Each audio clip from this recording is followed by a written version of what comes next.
નમસ્કાર દર્શક મિત્રો, હું છું રૂપલ નોણેચિયા. સંપૂર્ણ ન્યૂઝમાં આપનું સ્વાગત છે. કચ્છના માંડવી તાલુકામાં આરોગ્ય વિભાગમાં ફરજ બજાવતી યુવતીની તલવાર અને ગુપ્તીના ઘા મારી કરપીણ હત્યા કરવામાં આવી હતી. જેને લઈ દલિત સમાજમાં ભારે રોષ ભભૂકી ઉઠ્યો છે અને આ હત્યારાને ફાંસીની સજા કરવાની માંગ સાથે ઠેર ઠેર આવેદનપત્રો પાઠવવામાં આવી રહ્યા છે. જે વચ્ચે પાલનપુર ખાતે પણ ગુરુ બ્રાહ્મણ સહિત દલિત સમાજ દ્વારા જિલ્લા કલેક્ટરને આવેદનપત્ર પાઠવી મૃતક યુવતીના પરિવારને ન્યાય આપવાની માંગ કરાઈ રહી હતી. માંડવી તાલુકાના ગોધરા અંબેધામની વતની અને આરોગ્ય જિલ્લામાં વિભાગમાં ફરજ બજાવતી અપરણિત ગૌરીબેન તુલસીભાઈ ગરવાની ગત તારીખ 30 ડિસેમ્બરના રોજ કોડાઈ ગામના સાગર સંઘાર નામના ઈસમે તલવાર અને ગુપ્તીના અસંખ્ય ઘા મારી કરપીણ હત્યા કરતા ચકચાર મચી જવા પામી હતી. જોકે એક દલિત યુવતીની હત્યાને લઈ સમગ્ર રાજ્યમાં ઘેરા પ્રત્યાઘાત પડ્યા છે અને આરોપીને ફાંસીની સજા કરવાની માંગ કરાઈ રહી છે. ત્યારે પાલનપુર ખાતે બનાસકાંઠા જિલ્લા ગુરુ બ્રાહ્મણ સમાજ સહિત દલિત સમાજના આગેવાનો દ્વારા જિલ્લા કલેક્ટરને આવેદનપત્ર પાઠવીને આ હત્યામાં સ્પેશિયલ ઇન્વેસ્ટિગેશન ટીમની રચના કરી ફાસ્ટ ટ્રેક કોર્ટમાં કેસ ચલાવી હત્યારાને ફાંસીની સજા કરવા તેમજ મૃતકના પરિવારને મુખ્યમંત્રીના રાહત ફંડમાંથી વળતર ચૂકવવાની માંગ કરાઈ હતી. કચ્છ જિલ્લાના માંડવી તાલુકાના ગોધરા અંબેધામ ખાતે સ્વ ગૌરીબેન તુલસીભાઈ ગરવાની ક્રૂર કરપીણ હત્યા કરવામાં આવી. કોઈ સાગર સંઘાર નામના એક આતંકવાદી જેવું કૃત્ય કહી શકાય એવી એક જબરજસ્ત એને મારી નાખવામાં આવી.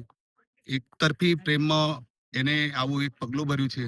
એ આરોપીને ફાંસીની સજા થાય અને એસઆઈટીની રચના કરી સ્પેશિયલ ઇન્વેસ્ટિગેશન ટીમ દ્વારા એની જાંચ થાય અને એની સાથે સંડોવાયેલા બીજા આરોપીઓ પણ ઝડપથી ધરપકડ થાય અને એ મહિલાને ન્યાય મળે. આ એક મહિલાનું ક્રૂર હત્યા કહેવાય અને એને અમે સખ્ત શબ્દોમાં વખોડીએ છીએ.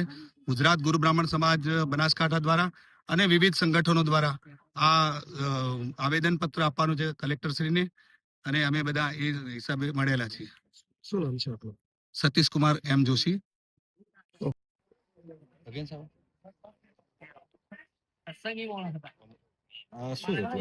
કચ્છ જિલ્લાના ગોધરા અંબેધામ જિલ્લા ગામમાં અમારી દીકરી ગૌરીબેન ગરવાની કરપીણ હત્યા કરવામાં આવી છે.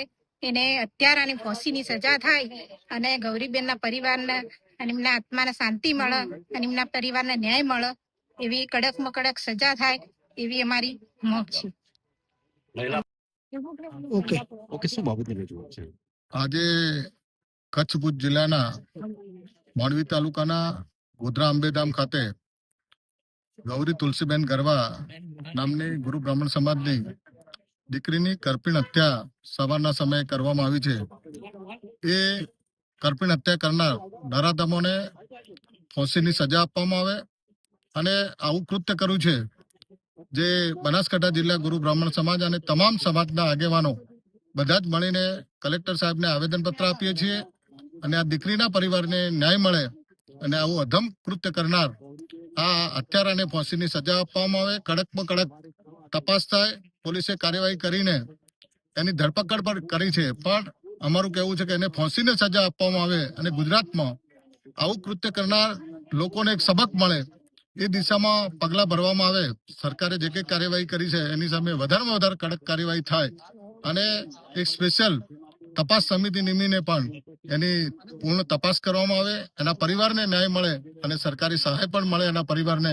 એવી આજે અમારી તમામ બનાસકાંઠા જિલ્લાના તમામ સમાજના દલિત સમાજના આગેવાનો અને તમામ સમાજના આગેવાનો દ્વારા માંગણી અને લાગણી છે એ સરકાર સમક્ષ અમે પહોંચાડવાના છે.